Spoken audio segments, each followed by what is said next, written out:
We're live? We're live. Just need to take my hand off and then remove my hand by switch.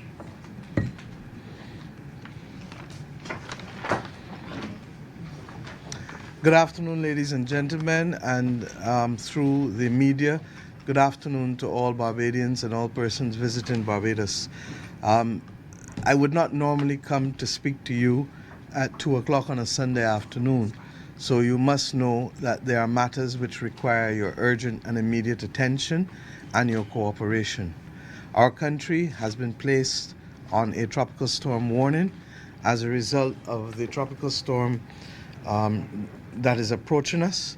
I'm going to ask the Met Office to alert us as to the 2 p.m. position, and then I will address briefly and to update the country on the meetings and the actions which will be taken over the course of the next 36 or so hours in our country. Thank you. Ma'am? Thank you, Madam Prime Minister. Hold on just a second. Thank you. Thank you, Madam Prime Minister. As we are updating on Tropical Storm Dorian, the 2 o'clock position is 11.3 degrees north, 53.4 degrees west, or about 430 miles or 690 kilometers to the east-southeast of Barbados. The system continues to move westward at 14 miles or 22 kilometers per hour, with maximum sustained winds of 40 miles per hour, 65 kilometers per hour. On this track, the system is expected to pass very near to the south or over Barbados in another 36 hours. That's around tomorrow night at 8 o'clock. The center of the system is expected to pass just south of Barbados. We are at 13 degrees north and 59.5 degrees west, approximately. And that places the system very, very close to the south on the southern periphery of Barbados. The Hurricane Hunter is supposed to go into the system tonight around 8 o'clock, and at that time you will have a better fix on the actual position of the system and whether the track will continue on the projected track that we have right now, and also maybe something on the intensity. Thank you very much.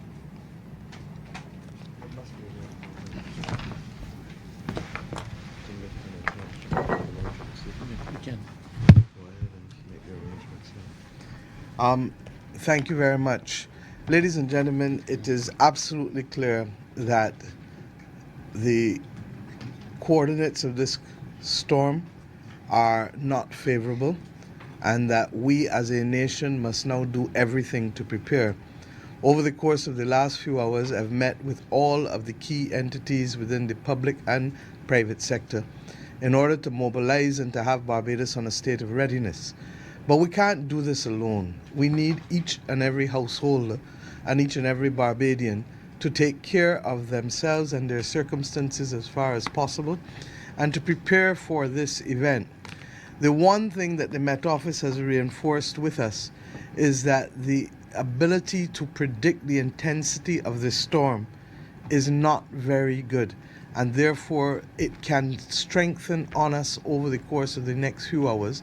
And indeed, many of you may recall that Maria went from a Category 1 to a Category 5 storm in just over 24 hours in Dominica. So that this is nothing to take lightly. We also believe that the fact that the coordinates of the storm are likely to bring it south of Barbados, when we look at history, this is when our country is at its greatest risk. And to that extent, therefore, we have to take it seriously.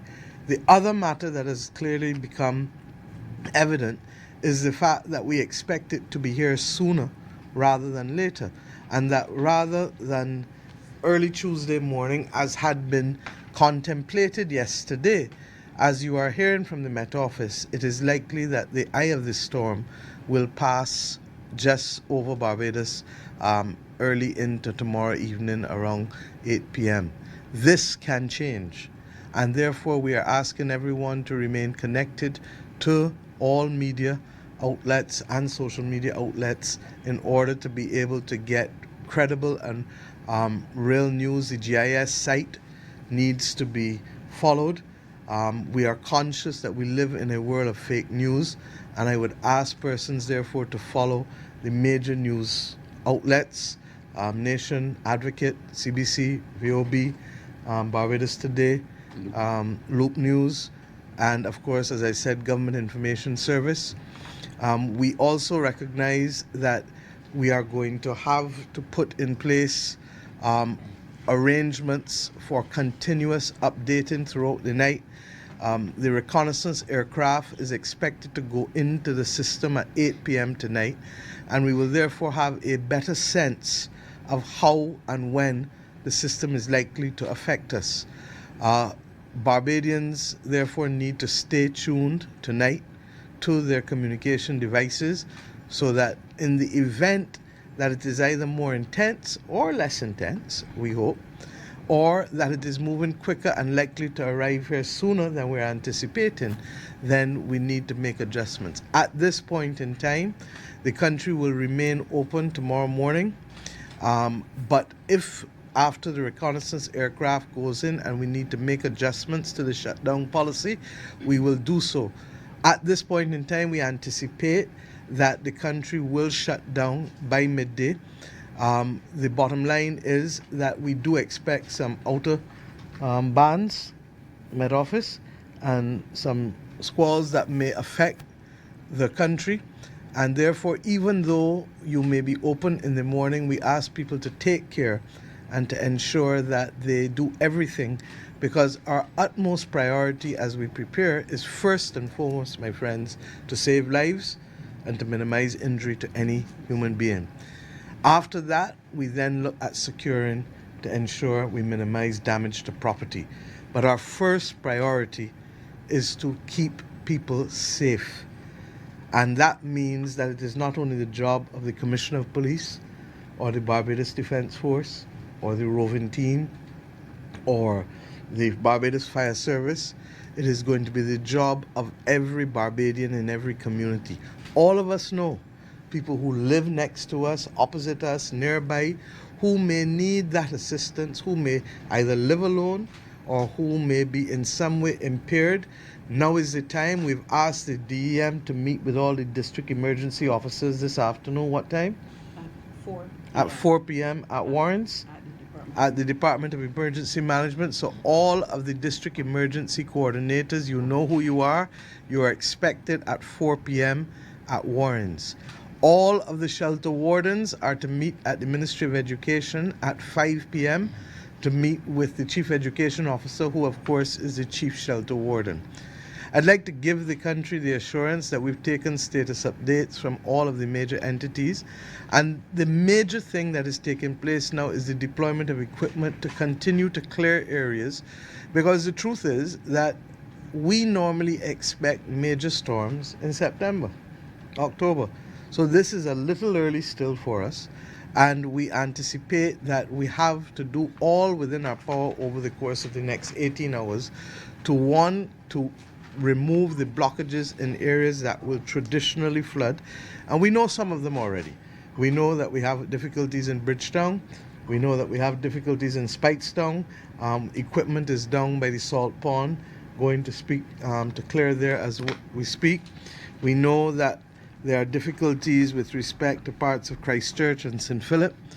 And we are meeting and treating to this exercise not as a government exercise, but we have engaged all of the major contractors and equipment owners in the country, and they are currently meeting with the Ministry of Public Works, having met with me just now, as you would have seen, in order to be deployed and to work through the night if necessary in order to minimize any difficulties.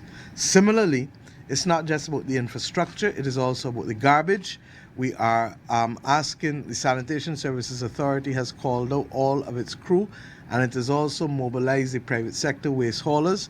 And we're using this opportunity to ask Barbadians to be able to clean up around your house and to make sure that anything that can be a missile or a projectile is removed, because it won't necessarily affect you in your home alone. It may affect those around you. And if, as I say all the time, all of us go about this process, then many hands may make light work.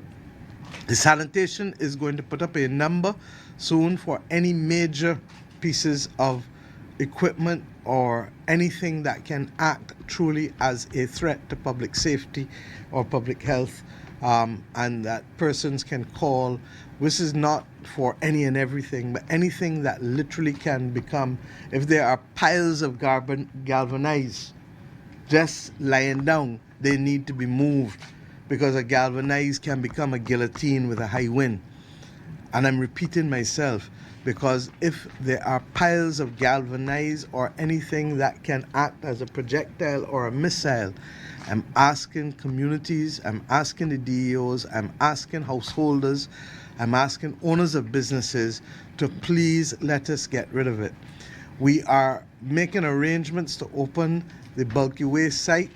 Sanitation will announce that as to where people can bring. It is likely to be at Harlington. I've asked them to speak to the private operator, the owner, sorry. This is likely to be the permanent site, but government is only now in the process of dealing with acquisition and dealing with the other issues surrounding the town planning for that site. I've also asked the acting Attorney General, Minister Abrams, to look at moving the court as a matter of urgency, because there's a huge hole, I'm told, at Bagatelle, that if we can have the injunction lifted, that will also allow us to be able to receive stuff in the north of the island, while we leave Harlington for the south of the island. The hospital has all of its systems in place. The generators are functioning, I am instructed. The water tanks are fully functional. There were 3 additional bladders in addition to the water tank. They have a 50,000 gallon water tank that is full. They actually had imported 3 additional bladders, and they're in the port. We're making arrangements to get each of those bladders out, because each one will hold an additional 9,000 gallons. Similarly, we have asked also that the other hospitals, the St. Lucie District Hospital is being evacuated this afternoon, and persons will go to the Gordon Cummins Hospital and the geriatric hospital from there. The other place that will be evacuated is the Elaine Scanterbury Center, and those persons will go to the psychiatric hospital. At this stage, there is no need to evacuate any persons from the geriatric or other facilities, but we are also on standby should circumstances change over the course of the evening. The other thing that the Met Office didn't specifically say just now is that we expect the surf to be considerable, about 6 to 12 feet, 2.5 to 3.5 meters. And the Ministry of Maritime Affairs and Blue Economy and the Fisheries Division has made arrangements for haul-up to take place at Pile Bay and Bay Street. And Port Ferdinand and Port St. Charles are prepared to take in vessels this afternoon for safe harbor. And we are asking fishermen to consider taking the actions early enough, and boat owners to take the actions early enough such that they can bring their equipment and vessels to safety. And if there are any challenges, we are in a position to deal with it sooner rather than later. I actually passed by the sea, and the sea is actually quite calm and brilliant. But I want to say to Bajans, look, it's Sunday afternoon. It is 2:30.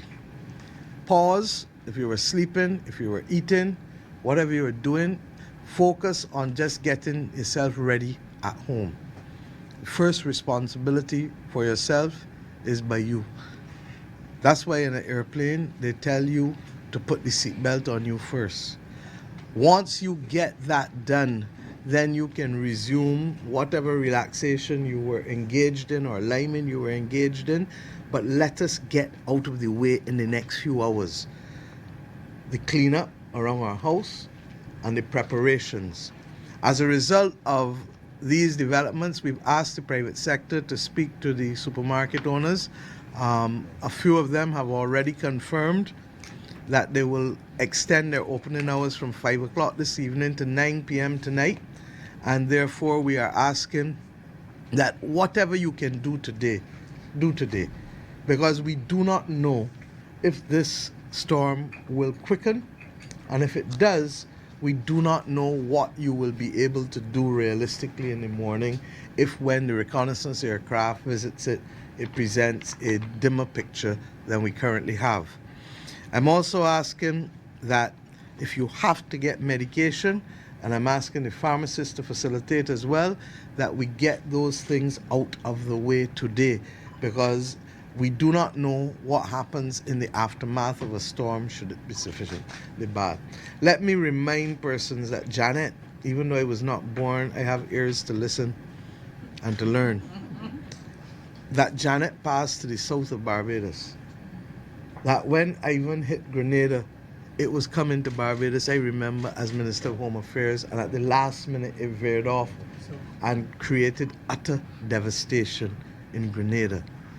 I am asking you, I'm asking us, let us each play our part in getting the cleanup done and in the preparations with respect to food, batteries, water, medicine, and other critical documents for those who have to be moved into shelters. The shelters, the GIS will be shortly circulating the revised list of shelters. There are 2 or 3 schools that would hitherto have been on the list that are being repaired, and by the same token, we are lucky that school is off, so that if we need to expand capacity at any school, we are in a position to do so, because there's no current tuition taking place in the schools.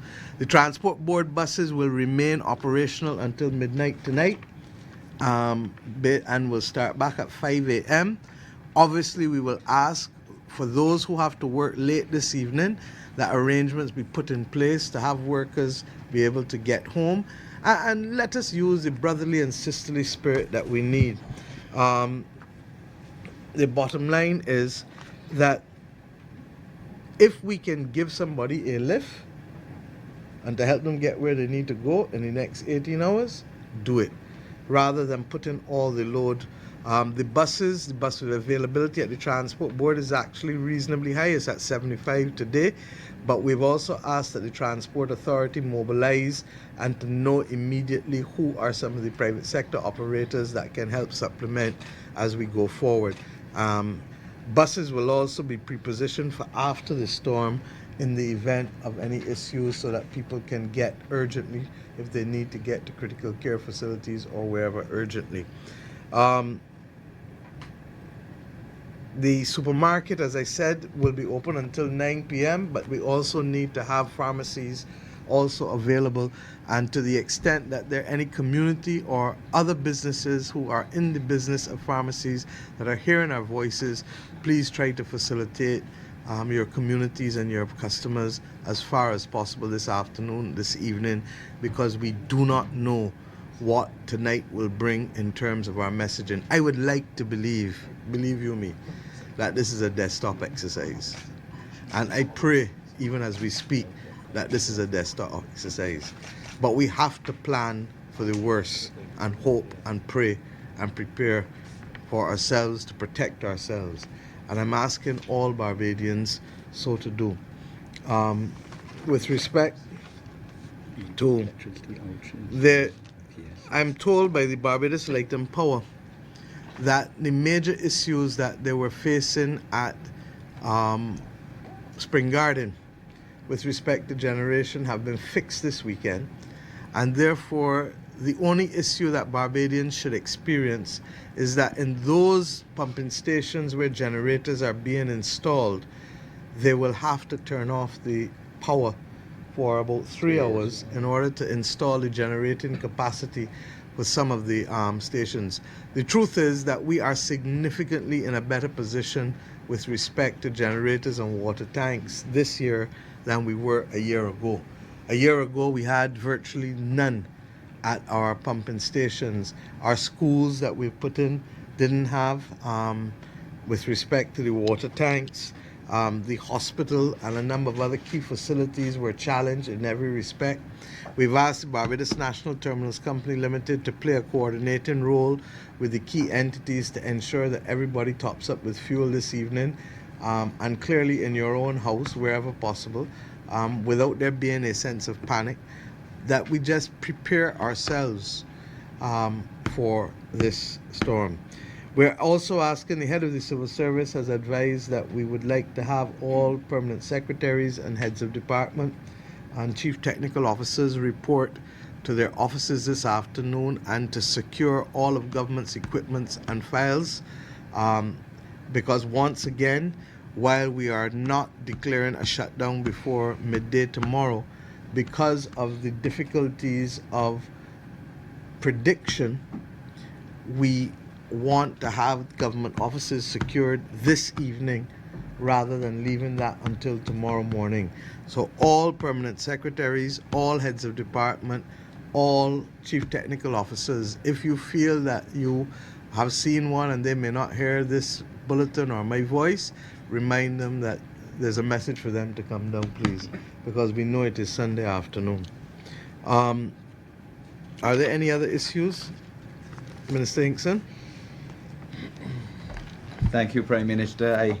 Are there any other issues we've left out? Because I want people to I get don't out into believe the so. field. No, I think just to reiterate that we're asking everyone to be prepared, for the worst, and let's hope for the best. Okay. Thank you. Acting AG? None. Okay. Commissioner, is there anything you want to say at this stage? I'll send now to the Commissioner, please. Actually, Commissioner, come here. You see, we don't have a fancy cabinet room, so we still do things by hand. Sorry? You what? Yeah, well, we don't want mash up. We use Good afternoon, Prime Minister. staples because we don't want mash up beautiful mahogany either. Commissioner? Yes, Thank you. I would really just want to take this opportunity to appeal to Barbadians to stay away from outdoors during the lead up to the storm tomorrow, and also to be of the best behavior. We in law enforcement are going to be out, and we are going to deal with any untoward behavior that we should experience in a very strong way. So just appeal to Barbadians to be with the best behavior and to stay off the streets wherever possible. We are prepared to deal with any eventuality. In other words, no joyriding. No, you're right. That was you sit there, sir. That was a long way to say, look, the temptation for young and old to joyride is always there. But believe you me, that's the basis from which accidents happen. And I'm asking people, I keep saying, I have a very simple phrase again, when you're dead, you're dead. So please ask people to stay inside once tomorrow comes, if you are, and the shutdown comes. Once the shutdown comes, there is no basis for you to be on the road. You're not a member of the emergency services. You have no calling on the road. Stay inside and get some rest until the all clear is given. But this afternoon, tonight, and tomorrow morning, hopefully, will be the last finishing touches of getting everybody ready. It makes no sense. And believe you me, I know what it is to be in a hurricane. I was in Gilbert, which was one of the worst to have hit the Caribbean, and certainly Jamaica. Jamaicans didn't believe that it was coming. The night before, when I asked about it, no hurricane, no, Jamaica. Jamaica safe. And by the next day, Jamaica was experiencing horrendous damage, horrific damage. I'm asking persons, please, that if you know that there are people living alone, if you know that you have family living alone, you can always fix back a house. You can't give back life. So bring those persons to stay with you, or if they don't want to stay with you and they need to go to the shelter, make the arrangements and let them carry what is needed there. I don't know how many different ways to put it. With respect to the tourists, the Barbados Hotel and Tourism Association has its protocols in place.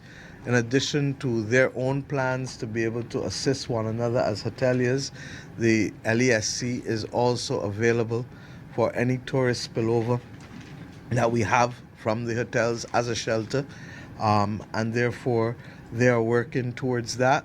particularly with the coastal damage. Most people may not realize that one of the most costly systems to have affected this country in the last 30 years is in fact more Tropical Storm Lenny, where the coastal damage was devastating, even perhaps more than Thomas that focused on land. So the coastal areas and the coastal division has advised us that the beaches on the east and the southeastern coast are at their narrowest this time of the year because of the sargassum, and therefore they are at particular risk to this storm, and we need therefore to be conscious and cognizant about it. Similarly, the airport will await further information before they look at any shutdown of the airport. The Bridgetown port also has all of its protocols in place, and at this stage now, it is for all of us, those in government who know what we have to do this afternoon and tomorrow, we do it, and for every household to have their checklist and tick it off and make the calls and go to who you have to go to or collect who you have to collect, and let them stay with you either from tonight or definitely first thing early in the morning. But if you listen to tonight, you'll understand whether you need to be moving anybody out earlier than the anticipated. As it stands, the IMAM is still on course for 8 o'clock tomorrow, just literally to the south of Barbados. And that was the flashpoint for me, that we need to be on full high alert, not just tropical storm warning, but full high alert. And we can only do this together. We can only be successful if we do this together. This is not a government of Barbados exercise. This is an exercise of all Barbadians pulling their weight in defense first of life, in defense of limb, in defense of property, in defense of law and order and security.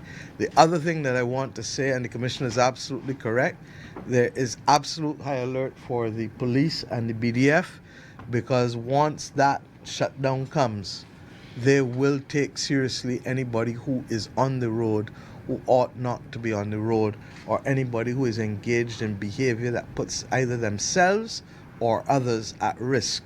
I'd also like to make a call. When you go through communities, there are a lot of houses, for example, that may still have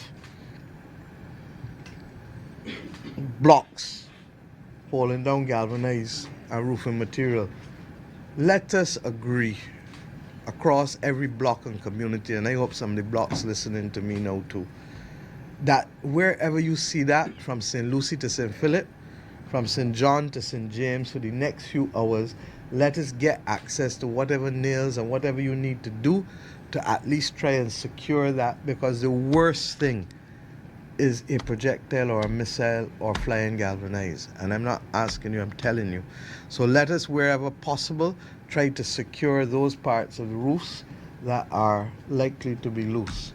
I don't know if there's anything we've left out, Minister Jordan. I'm going to do a very unusual thing, because the country must know that we have our first responsibility to do the works to take care of ourselves.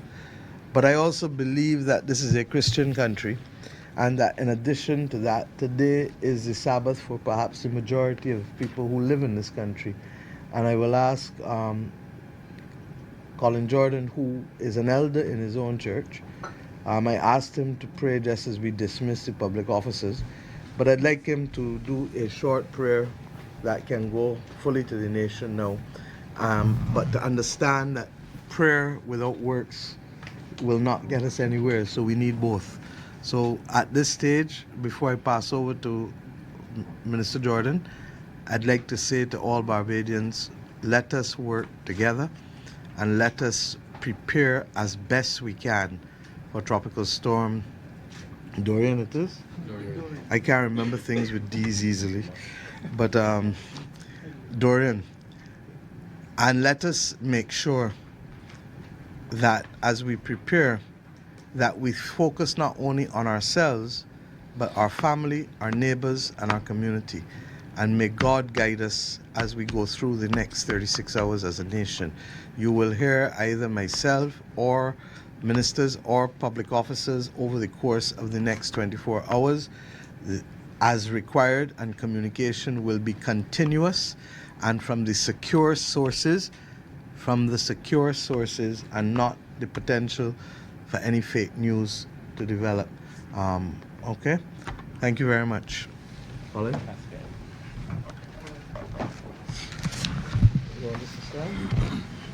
Not necessarily. Let's pray.